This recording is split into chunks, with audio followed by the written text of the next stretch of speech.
At the peak of its prestige, Enron was the seventh largest corporation in the United States of America. At the peak, it was always making the top lists of any investor who knew even the most basic of how the economy works. Yet not everything remained the way that it seemed to be displayed for the Enron Corporation. As word got leaked to the press, the initiation of the Enron scandal began to reach the worldwide stage. In October 2001, it was revealed to the general public that Enron had committed a series of accounting fraud. Enron's officials conducted accounting applications that erroneously inflated Enron's yearly revenues. These practices led to a large interest in investors who did not realize they were being scammed by the executives themselves. Jeffrey Skilling, the CEO of Enron, was smart enough to hide these fraudulent acts from the public. Skilling, as well as the executives, seemed to be the only ones benefited as they were making millions off of many employees. Investors lost their lives, savings, and even government officials lost credibility from the people. The Enron scandal commenced a widespread of laws that established further restrictions on corporations, leading to further transparencies in companies and their consumers. Throughout the presentation, I will demonstrate how Enron was presented in the 2000s when it was one of the most profitable corporations in America. Then briefly explain the early stages of the scandal, including those who were greatly affected, with a closing on what that meant for the employees and the government, furthermore on how that has affected the accounting world. Enron began its early roots in July 1985 as a part of a merger between two companies. It quickly grew into an American energy, commodities, and services company within Houston, Texas. It would seem that through hard work, the corporation was vastly increasing its reach from being a regional superpower to a national one. Preserving its prestigious name, Enron seemed to be playing all the correct cards and was leading itself to be taken seriously at an international level as well. Enron had become one of the largest corporations in Houston and was beginning to want more, and it looked no further than to politics. It even financed the then Texas Governor George W. Bush of the Republican Party for the presidency of the United States.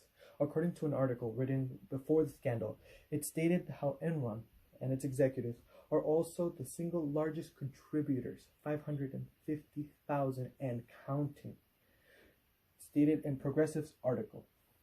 It demonstrates how the corporation was not just an average company, but rather a well-respected one. It possessed all the tools any investor would want to have, as from the outside it was definitely growing, leaving little room for any doubt, as if Enron was destined to fall shortly after. Those who were interested as one of the most dominant companies in the USA, Enron seemed to be invincible. It had everything that would make a corporation great. The problem came in when that what was making it great got leaked out to the public. It was a big shock that seemed to be impossible in such a huge company as was Enron. It was discovered that the company was inflating its numbers. It was directly lying to its investors when it said it earned $100 million in revenue to its investors. They managed to do this by employing schemes that projected mark-to-market accounting by counting numbers that they hadn't yet received. This led to investors being told by their misinformed advisor to advance with Enron. They, of course, did not realize at the time they were being given false numbers, which didn't even exist. It had become to the point where once it got leaked, it was discovered that Enron's management was creating off-book entities, some of which served to hide or disguise what they were doing, according to Enron's dirty laundry. The FBI entered the scene, and they discovered what had been happening, discovering the truth and putting Jeffrey Skilling on court where he was going to be put for trial. Although the scandal would seem to be over, it wasn't an open and shut case and was put for further consideration. If a company such as Enron could pull it off, what was stopping other companies? This led to further implementations of the law that would allow for safer transparencies by the companies. Accounting was changed as a whole, as it proved that just some things weren't avoidable. Before a CEO or CFO could claim that they had not seen any statements, but after the Enron scandal, it was now a law that both the CEO and CFO had to certify that they had seen the financial statements as to not deny any responsibility. Enron was seen by many as a scam and shortly filed for bankruptcy, as it was plainly obvious that their reputation was untrustworthy. The Enron scandal led to international controversy, as it was evidently obvious that something needed to be done. As presented chronologically in the speech, Enron was a company that started as a merger between two regional companies. Being able to help political campaigns made them a worldwide topic.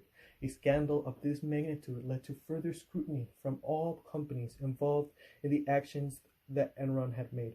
Although small decisions may seem as if there are no consequences, all actions have major consequences. Businessmen whose decisions cost the employers large portions of their money